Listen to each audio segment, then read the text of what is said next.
Assalamualaikum warahmatullahi wabarakatuh. Perkenalkan, nama saya Joni Sulaiman MPD. Saya adalah salah satu dosen di program studi pendidikan bahasa dan sastra Indonesia, Institut Pendidikan Indonesia Garut. Melalui video ini, saya akan memaparkan PDD UKTPT yang sudah saya siapkan sebagai salah satu syarat untuk pemenuhan sertifikasi dosen pada tahun 2020-2021 ini.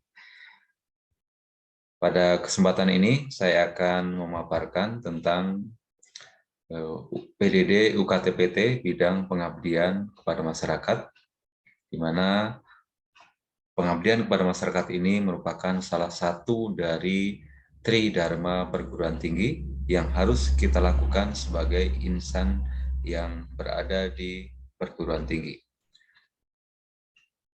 Pengabdian pada masyarakat sebagai komponen Tridharma perguruan tinggi memiliki berbagai tujuan dan manfaat baik bagi perguruan tinggi itu sendiri maupun bagi masyarakat secara umum. Adapun manfaat itu diantaranya adalah yang pertama, dengan program Tridharma perguruan tinggi berupa pengabdian kepada masyarakat ini, kita bisa membantu masyarakat dalam memecahkan berbagai permasalahan dalam kehidupan sosial masyarakat. Kita tahu bahwa selama ini di masyarakat terjadi berbagai masalah permasalahan sosial yang kadang-kadang diselesaikan tidak dengan cara yang akademis, tidak dengan cara yang baik, sehingga akhirnya penyelesaian itu menimbulkan berbagai permasalahan baru. Nah, ini pada ranah ini perguruan tinggi sebagai insan akademis harus bisa mengambil langkah-langkah yang konkret untuk pemecahan masalah-masalah di masyarakat itu. Tentu saja permasalahan ini berkaitan dengan bidang keilmuan masing-masing. Yang selanjutnya adalah mengaplikasikan berbagai hasil penelaahan dan temuan akademik untuk memperbaiki taraf kehidupan masyarakat. Kita tahu bahwa berbagai temuan berkaitan dengan ilmu pengetahuan, teknologi, sistem informasi, dan lain-lain, itu ditemukannya adalah di perguruan tinggi dengan melalui berbagai proses penelaahan dan penelitian. Ketika itu mendapatkan atau menghasilkan temuan yang berarti dan bermanfaat bagi masyarakat, maka ranah pengabdian ini menjadi sebagai satu wahana untuk mengaplikasikan berbagai temuan itu kepada masyarakat, sehingga temuan-temuan nanti tidak sebatas teori tapi bisa diaplikasikan dalam kehidupan bermasyarakat. Sehingga tadi tujuannya adalah untuk memperbaiki taraf hidup dari kehidupan masyarakat kita, terutama masyarakat di daerah yang agak jauh dengan perkembangan ilmu pengetahuan dan teknologi. Selanjutnya, menyerap berbagai informasi yang berkembang di masyarakat sebagai isu yang harus ditindaklanjuti oleh insan akademik di perguruan tinggi.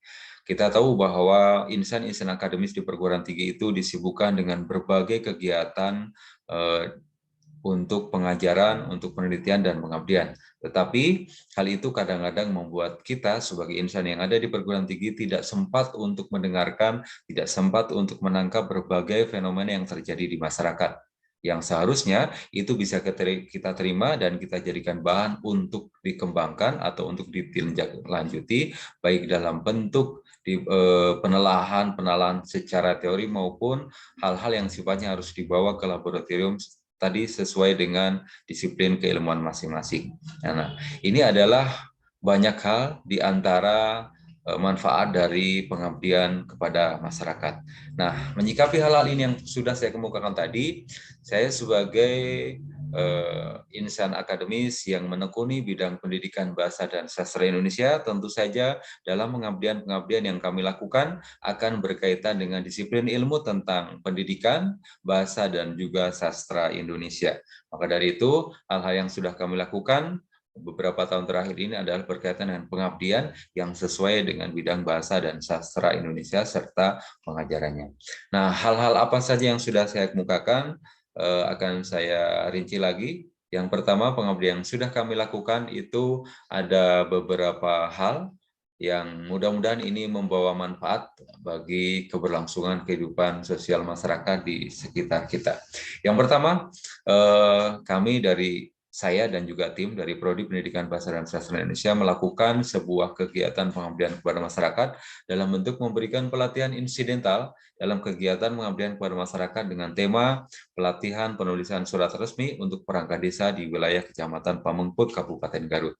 Hal ini kita lakukan karena yang pertama berdasarkan hasil penelaahan kami, berdasarkan studi awal kami ke daerah-daerah ternyata masih banyak surat-surat resmi yang dikeluarkan oleh lembaga atau instansi pemerintah, terutama instansi pemerintah desa di beberapa wilayah itu masih banyak kesalahan secara aturan penulisan surat. Dan ini adalah bagian dari disiplin ilmu kami bidang bahasa Indonesia, sehingga kami berusaha untuk memperbaiki realitas seperti ini dengan melakukan pelatihan penulisan surat resmi untuk perangkat desa, sehingga yang ingin kita targetkan adalah para staf atau perangkat desa bisa mengeluarkan surat resmi dengan format yang benar sesuai dengan kaidah dalam penulisan surat. Kemudian yang kedua adalah pengabdian kepada masyarakat dalam bentuk seminar pendidikan untuk mewujudkan generasi muda yang cepat dan berwawasan literasi. Ini kita lakukan karena masukan berbagai masyarakat dan juga hasil penelaahan kami ternyata masyarakat terutama kalangan generasi muda itu ketika menyikapi informasi yang masuk yang diterima itu masih ada beberapa dan banyak sebenarnya generasi muda yang kurang cerdas. Kenapa dikatakan kurang cerdas? Karena ketika ada informasi masuk mereka menerima begitu saja, bahkan kemudian menyampaikan kepada orang lain. Nah, itu tanpa ada penelaahan lagi terhadap informasi yang diterima, sehingga kita menganggap kemampuan literasi mereka masih kurang. Nah, dengan pertimbangan ini kita memberikan sebuah seminar yang intinya adalah supaya generasi muda itu cepat dan tanggap menerima informasi dengan cerdas, sehingga tidak salah dalam menyikapi informasi yang marak di berbagai media sosial saat ini. Kemudian pelatihan membaca kritis sebagai upaya mencegah ujaran kebencian di media sosial ya. Ini tentu saja kelanjutan dari apa yang kita lakukan sebelumnya. Kalau tadi menyikapi berbagai informasi yang lebih umum, nah kalau yang selanjutnya ini membaca kritis sebagai upaya mencegah ujaran kebencian di media sosial. Tentu saja informasi berupa teks yang diterima oleh masyarakat itu bervariasi dan ada yang itu di dalamnya adalah mengandung ujaran-ujaran kebencian yang sebenarnya itu adalah informasi atau berita yang bohong. Dan ketika itu terjadi di masyarakat kemudian berkembang begitu saja, itu bisa menyebabkan terjadinya sebuah kasus-kasus sosial yang banyak kita lihat di media televisi maupun media massa yang lain, bahwa terjadi kasus sosial yang disebabkan oleh adanya informasi yang salah yang diterima dengan salah kemudian disebarkan begitu saja. Nah, ujaran kebencian ini sudah diatur dalam Undang-Undang ITE. Nah, tetapi hal ini belum semua masyarakat memahami tentang apa itu Undang-Undang ITE, sehingga kita berusaha untuk menyampaikan kepada masyarakat terutama generasi muda dan masyarakat secara umum supaya mereka bisa menyikapi ujaran kebencian ini dengan cara yang bijak, tidak kemudian menyebarkannya kepada orang lain. Selanjutnya, pengabdian kepada masyarakat dengan tema pelatihan model pembelajaran untuk guru sekolah dasar. Ini juga kita lakukan berdasarkan informasi yang kita terima dan juga masukan dari berbagai pengguna lulusan kita dan juga hasil studi awal kita kepada masyarakat bahwa ternyata di sekolah dasar itu guru-guru masih banyak yang mengajar dengan cara atau metode yang konvensional dan kurang bervariasi, sehingga ada kejenuhan pada peserta didik ketika belajar dengan gurunya karena mereka mungkin menyampaikan dengan metode selalu dengan ceramah dan sebagainya, sehingga itu dianggap tidak berkembang karena siswa diposisikan sebagai kedudukannya secara pasif sehingga tidak aktif dan pembelajaran menjadi kurang menyenangkan. Nah, dari penelaahan ini kemudian kita merumuskan bersama rekan-rekan untuk melakukan pengabdian yang dilaksanakan di Kecamatan Wanaraja. Pesertanya adalah para guru. Kita melakukan pembelajaran, pelatihan untuk mereka untuk melakukan pembelajaran dengan model pembelajaran active learning, dengan model pembelajaran kooperatif, supaya mereka bisa mengajar siswa-siswanya dengan baik, dengan nyaman, dan siswa juga belajar secara nyaman. Dan ini sudah kita lakukan sekali lagi di Kecamatan Wanaraja waktu itu. Selanjutnya, Pengabdian kita dalam bentuk seminar pendidikan dengan tema revitalisasi pola pikir generasi muda melalui pengembangan wawasan literasi media di Desa Kutara Waringin, Kecamatan Salawu, Kabupaten Tasikmalaya.